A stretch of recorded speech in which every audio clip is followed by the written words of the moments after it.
அனைவருக்கும் வணக்கம். இன்றைய பதிவுல நம்ம பார்க்க போறது, வரும் ஜனவரி மாதம் 27ஆம் தேதி அன்று தை கிருத்திகை வர இருக்குங்க. அது ரொம்பவும் விசேஷமாக சொல்லப்படுது. அதனால நாம் அன்று எப்படி விரதம் இருந்து முருகப்பெருமானை எவ்வாறு வழிபடுவது என்று தெரிஞ்சுக்க போறோம். நம்ம சேனல மறக்காம சப்ஸ்கிரைப் பண்ணிக்கோங்க. அப்பதான் நாங்க போடுற பதிவுகள் அனைத்தும் உங்களுக்கு நோட்டிபிகேஷன்ல வரும். இப்ப வாங்க பதிவுக்குள்ளாடி போயிடலாம். முருகப்பெருமானுக்கு உரிய விரதங்களில அதுவும் வளர்பிறை திதியில வரக்கூடிய சஷ்டி திதி மற்றும் நட்சத்திரங்களில் கார்த்திகை நட்சத்திரம் இந்த 2 திதியில இருக்கப்படும் விரதங்கள் ரொம்பவும் முக்கியமானதுன்னு சொல்லப்படுது. முருகனின் அருளை பெற நினைக்கிறவங்க முருகன் அருளால் அனைத்து விதமான பிரச்சனைகள், துன்பங்களில் இருந்து விடுபட நினைப்பவர்கள் தாராளமாக இந்த 2 விரதங்களையும் அனுஷ்டிக்கலாம். அதாவது ஆடி கிருத்திகையை போல தை மாதத்தில் வரக்கூடிய கிருத்திகையும் மிகவும் விசேஷமாக சொல்லப்படுது. மங்களகரமான தை மாதத்துல வரும் கிருத்திகையில் முருகப்பெருமானுக்கு விரதம் இருந்து வழிபட்டோம் என்றால் நமக்கு செவ்வாய் தோஷத்தால் வாழ்க்கையில தடைபட்டிருக்கும் அனைத்து விதமான மங்கள காரியங்களும் நடைபெறும் என்பது நம்பிக்கைங்க. முதல்ல தை மாதத்தின் கிருத்திகையில என்ன எல்லாம் சிறப்புகள் இருக்குன்னு நம்ம பார்த்துடலாம். அதுவும் இந்த தை மாதத்தில் வரக்கூடிய கிருத்திகையானது உத்தராயண புண்ணிய காலத்துல வரும் முக்கிய கிருத்திகை. அதனால இது முருகப்பெருமானின் வழிபாட்டுக்கு ரொம்பவும் ஏற்றது. தை கிருத்திகை என்பது தை மாதத்தில் வரும் கிருத்திகை நட்சத்திரமாகும். அதனால இது கலியுகத்தின் தெய்வமான முருகப்பெருமானை வழிபட உகந்த மிகவும் விசேஷமான நாளாக சொல்லப்படுதுங்க. அதாவது கார்த்திகை பெண்களால் வளர்க்கப்பட்ட முருகனை வேண்டி நாம் இந்த விரதத்தை கடைபிடித்தால் வாழ்வில் சுபிக்ஷம் மற்றும் வேலை இல்லாமல் இருப்பவர்களுக்கு வேலை வாய்ப்பு உடனடியாக கிடைக்கும்.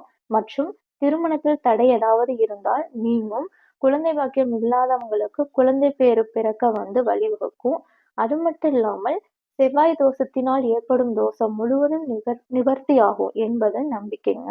அதனால இந்த வருஷம் நமக்கு தை கிருத்திகையானது அதுவும் வளர்பிறையில வரக்கூடிய கிருத்திகை ஜனவரி மாதம் 27ஆம் தேதி செவ்வாய்க்கிழமையோடு வந்திருக்குங்க.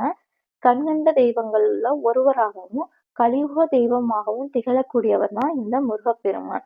அப்படிப்பட்ட முருகப்பெருமானை வழிபாடு செய்வதற்கு உகந்த கிழமையாக திகழ்வது செவ்வாய்க்கிழமை. மேலும் உகந்த நட்சத்திரமாக திகழ்வதும் கிருத்திகை நட்சத்திரம். இந்த செவ்வாய்க்கிழமையும் கிருத்திகை நட்சத்திரமும் ஒன்று சேர்ந்து வரக்கூடிய ஒரு அற்புதமான நாள்தான். இந்த நாளில் விரதம் இருந்து வழிபட்டால் கடன்கள் தீரும். அங்காரகன் என்று அழைக்கப்படுபவர் தான் செவ்வாய் கிரகத்தின் அதிபதி. மேலும் அன்று செவ்வாய்க்கிழமை என்பதனால செவ்வாய் தோஷம் நீங்கும் மற்றும் பில்லி சூனியம் போன்ற தடைகளை நீக்கி மனதைரியம், வீடு மனை வாங்கும் யோகம் ஏற்படும் மற்றும் குடும்பத்திற்கு நல்லது நடக்கும் என்றே சொல்லுவாங்க. அதுவும் இந்த தை கிருத்திகை எப்ப ஆரம்பிக்குதுன்னா 27ஆம் தேதி செவ்வாய்க்கிழமை அன்று காலையில 9 மணி 21 நிமிடத்திற்கு கிருத்திகை நட்சத்திரமானது தொடங்கி மறுநாள் 28ஆம் தேதி அதிகாலை 7 மணி 42 நிமிடம் வரைக்கும் கிருத்திகை நட்சத்திரமானது இருக்குங்க. அதன் பிறகு ரோகிணி நட்சத்திரம் ஆரம்பிக்குது. அன்று நாள் முழுவதும் கிருத்திகை நட்சத்திரம் இருப்பதனால முருகப்பெருமானுக்கு விரதம் இருந்து அவரிடம் நம்முடைய மனதில் இருக்கும் குறைகளை எல்லாம் சொல்லி நம்ம முறையிட்டு மனமுருகி வழிபட்டோம்னா எப்படிப்பட்ட துன்பமும் நீங்கிவிடும். முருகனின் அருள் நிச்சயம் நமக்கு கிடைக்கும். அதிலும் இந்த ஆண்டு மிகவும் விசேஷமான நம்முடைய வாழ்க்கையில இருக்கக்கூடிய தோஷங்கள் எல்லாம் நீங்க காரணமான கிரகமான செவ்வாய் கிரகத்தின் அதிபதி அங்காரகன் என்று அழைக்கப்படுபவர் செவ்வாய்க்கிழமையில தை கிருத்திகை இருக்கிறதுனால யாரும் இந்த நாளை தவற விடாமல் இருப்பது மிகவும் சிறப்பு என்றே சொல்லலாங்க. தை கிருத்திகை அன்று காலையில எழுந்து நம்ம குளித்து விட்டு அருகில் உள்ள முருகன் கோவிலுக்கு சென்று முருகப்பெருமானின் சன்னதியில நல்லெண்ணெய் விட்டு தீபம் ஏத்துங்க. பின்பு 9 முறை சுற்றி மனதார பிரார்த்தனை செய்யணும். முருகப்பெருமான் சன்னதியில நம்ம உட்கார்ந்து ஓம் சரவண பவ என்ற மந்திரத்தை முருகப்பெருமானை மனதார நினைத்து 108 முறை சொல்லி தியானத்துல நம்ம உட்கார்ந்துக்கணும். முடிந்தால் அன்றைய நாள்ல உங்களால எவ்வளவு முறை சொல்ல முடியுமோ அவ்வளவு முறை சொல்வது என்பது சிறப்புங்க. அப்படி இவ்வாறு நம்ம செய்வதனால முருகனின் அருள் நமக்கு நேரடியாக கிடைக்கும்.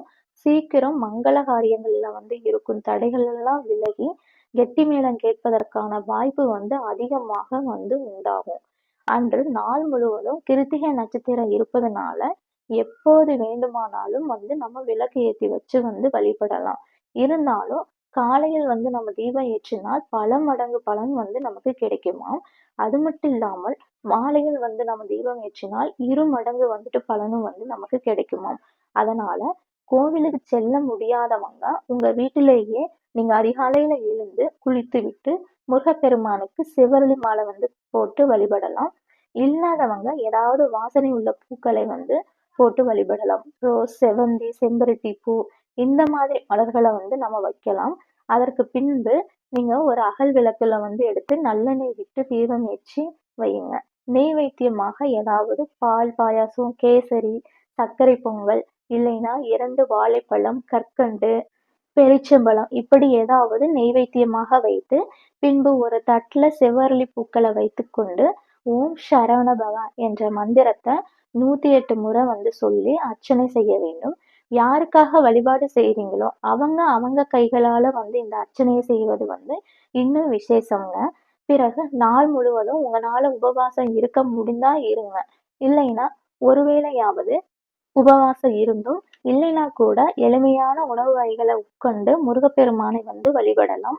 அதுக்கப்புறமா மாலையில அருகில் இருக்கும் கோவிலுக்கு சென்று முருகனை தரிசித்து விட்டு விளக்கேற்றி 9 முறை சுற்றி வழிபடணும். பிறகு நீங்க வீட்டுக்கு மீண்டும் விளக்கேற்றி முருகனை மனதார வழிபட்டு முருகனுக்கு படுத்த பிரசாதம் இல்லைன்னா சிறிது பால் சாப்பிட்டு விரதத்தை நம்ம முடிச்சுக்கலாம். இந்த மாதிரி இப்படி நாம் வழிபட்டால் ஜாதகத்துல இருக்கும் செவ்வாய் தோஷம் உள்ளிட்ட அனைத்து கிரக தோஷங்களும் நீங்கும். திருமண பாக்கியம் கைகூடும், குழந்தை பேறு கிடைக்கும், தடைப்பட்ட சுபகாரியங்கள் எல்லாம் வீட்டில் உடனடியாக நடக்க ஆரம்பிக்கும். அது மட்டும் இல்லாமல் தை கிருத்திகை விரதம் இருப்பவங்க ஜனவரி 27ஆம் தேதி காலையில துவங்கி மாலையில நிறைவு செஞ்சிடலாம். முருகனுக்கு 6 நாட்கள் தைப்பூச விரதம் இருக்க நினைப்பவர்கள் ஜனவரி 27ஆம் தேதி துவங்கி பிப்ரவரி 1ஆம் தேதி வரை விரதம் இருக்கலாம். ஏன்னா அன்றுதான் தைப்பூசம் வருது. தைப்பூச விரதம் இருப்பவங்க ஏதாவது ஒரு வேளை மட்டும் நம்ம உணவை தவிர்த்தோ இல்லைன்னா எளிமையான உணவுகளை உட்கொண்டோ நம்ம விரதம் எடுத்துக்கலாம். தை கிருத்திகையில துவங்கி தைப்பூசம் வரை முருகனுக்கு விரதம் இருந்தால் முருகன் அருளால் வேண்டியது அனைத்தும் கிடைத்து நிறைவான உயர்வான வாழ்க்கை நமக்கு அமையும். அதனால யாரும் இந்த நாளை தவற விட்டுடாதீங்க. நம் குடும்பத்துக்கு என்னைக்குமே நல்லது மட்டுமே நடக்குங்க. இந்த பதிவு பிடிச்சிருந்தா லைக் அண்ட் ஷேர் பண்ணி தொடர்ந்து இணைந்திருங்க. உங்களுக்கும் முருகப்பெருமானை பிடிக்கும் என்றால் கீழே கமெண்ட் பாக்ஸ்ல ஓம் சரவண பவா என்று பதிவிடுங்க. உங்களுக்கும் அந்த முருகன் அருள் கிடைத்து வாழ்க்கையில் அனைத்து விதமான சௌல பாக்கியங்களையும் பெறுங்க. நன்றி, வணக்கம்.